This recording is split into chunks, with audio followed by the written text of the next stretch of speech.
Happy full moon, flower moon, blue moon, corn planting moon, Scorpio full moon, mother's moon, which we're going to be celebrating for the next 3 days. We're in a 3-day ceremonial window for this potent and powerful Scorpio full moon, which is exact tomorrow, Saturday, May 18th at about 2:11 Pacific. So I want to talk a little bit about that moon. First of all, that it's quite significant that Venus and Uranus are conjunct at the time of this conjunction, and also that Mars has just moved into the sign of Cancer, which is also the point in the sky at the center of what the Lakota referred to as the sacred hoop in the sky. Zero Cancer, or right near zero Cancer, which is where Mars is right now, is the place where the sun, the summer solstice sun, is at the exact summer solstice. That's where it's positioned.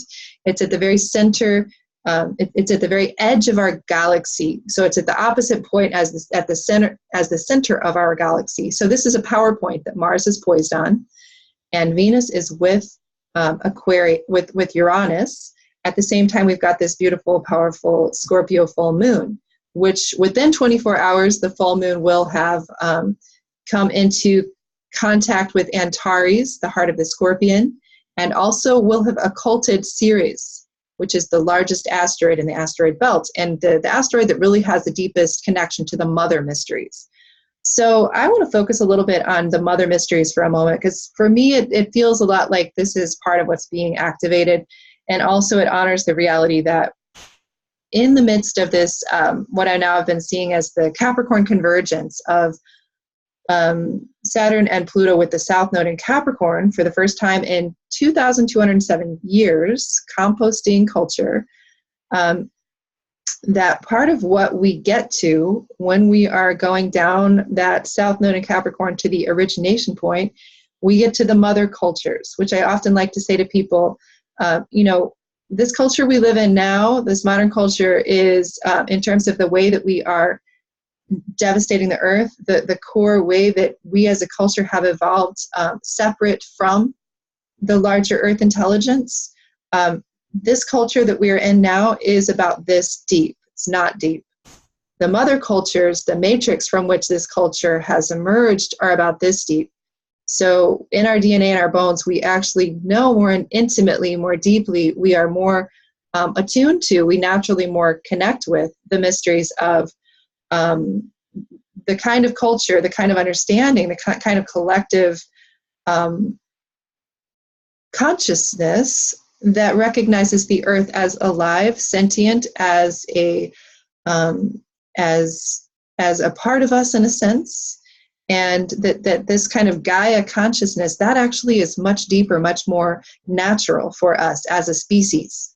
And what we're doing now is very different from that. So the mother cultures is what we're actually dipping down into as we compost patriarchy.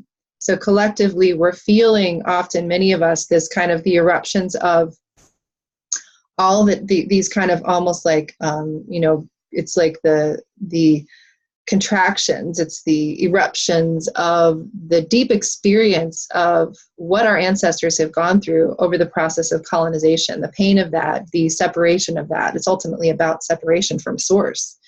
So, so it's been profoundly intense for many of us. And so with this being a mother moon, with the moon occulting Ceres tomorrow, and with Mars now moving into Cancer, and also because I've recently been doing some really beautiful work with my own mother, I just wanted to speak into the dimension of this moon that has to do with releasing, letting go of whatever stands in the way of our own connection to our inner mother, to Mother Earth. And that also is activated through the Venus and Uranus conjunction in Taurus, which is an invitation for us to wake up, to wake up at a deeper level, to the ecstatic dimension of being alive on this profoundly beautiful, incredibly numinous earth plane. So it's an opportunity for us to wake up to that. And also it's an opportunity for us to, again, kind of drop down into the feeling sense, into the body, into the physical body, and really see what's here, what wants to show up and what wants to fall away so that we can fully experience the moment and the now. So that gets me to the newsletter that I had sent out last month at the Libra full moon. And, often when I write these things, I feel like I'm really kind of moving with the energy of what is happening in the sky and kind of channeling that on a level that I'm speaking in the voice of Aries, for example. So in that case, my sense in looking back is that last newsletter, for those of you who didn't read it, it was very strongly about look at the energetic cords you may have with other people, see where you're really bound by collective consciousness and free yourself. Very much about liberate yourself from the ways that you are allowing yourself to be held back by unconscious bonds with your past, with your ancestral lineage, with other individuals. And from the perspective of Aries, which is wanting to forge ahead and wanting to create something new and really wanting to wake up from the collective nightmare of mass consciousness, that's a very true perspective. It's a healthy response to want to cut free from that because it's unhealthy, it's toxic. What I realized, though, and doing a lot of soul searching since that newsletter, is that it's really quite triggering often for many of us to think about having cords of energetic attachment with others. And also, I speak for myself here, and I think many others that I do have personally, I can see and feel, I've seen and felt this a lot over the last month. It's like a fine line, a razor's edge between the part of me that authentically wants and needs to be sovereign, to experience myself, my own energy field, my own preferences, my own wants, my own desires, in a way that feels clear from too much overwhelming input from others. So there's that authentic need that each of us has as a sovereign being.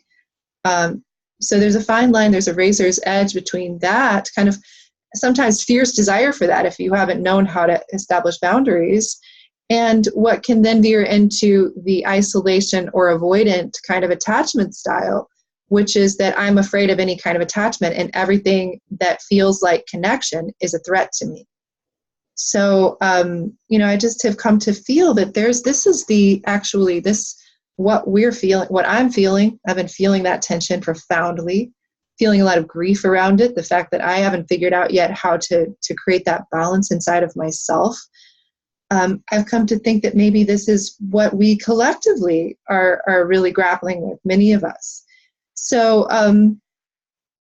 so ultimately, how is it that we do drop in? And this is what I've been coming to. The mother mysteries to me feel like they are profoundly healing in this way. How is it, I think this full moon asks us, with the dominant Scorpio and also Taurus energies that put us in the body and put us in the feeling, and also Cancer, they put us in the feeling function. They put us in our emotion.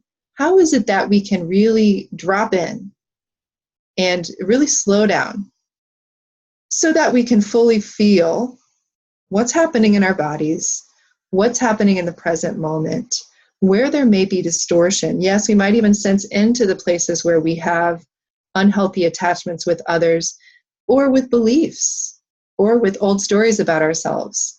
But my invitation to you would be that over the next couple of days, that you really take some time to be present with the sensations in your body, be present to what comes up in the realm of sadness, grief, joy, pleasure, whatever those feelings are. Let yourself drop into a slower, a deeper, a more present and mindful connection to emotion and to body, and see what comes up. Even as I say that, it may be that, this is a full moon, it's a Scorpio full moon. So there's this ecstatic dimension to it. So you may, I think what I'm going to do is tonight I'm going to have my private kind of full moon releasing, clearing, burning ceremony, fire burn, I'm going to have a full moon fire, and a releasing ceremony for myself. And then Saturday night, I'm going to do more of the collective gathering with others, doing, more sociable gathering, because I think we need both. But in both of those contexts, my challenge to myself is going to be to drop into just as much of the full feeling of presence as I can. And in the case of Scorpio, to move toward the places when I begin to feel discomfort, when I begin to feel fear when I'm around others, or when I'm by myself. I'm afraid of this thought that keeps going through my head, or this, whatever that sensation is in my belly that I don't really want to slow down for. I want to eat more chocolate or whatever to not deal with it. My invitation to myself and for each of you is to move toward those things that feel somewhat painful, uncomfortable, with the willingness to let that to move through that.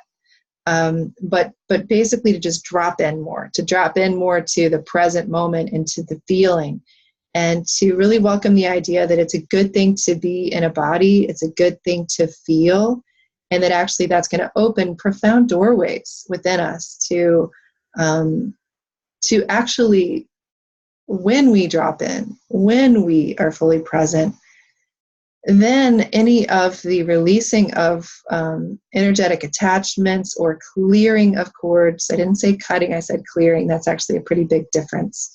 That can just happen naturally as the result of us being fully present with ourselves. And from that place of being present with ourselves, then being in full presence with others, and then to see what magic can happen. Because what has been coming to me that feels so clear is that the problem so often is not that, as empaths and working with energy connections and these things, the problem so often is not what other people is doing to us.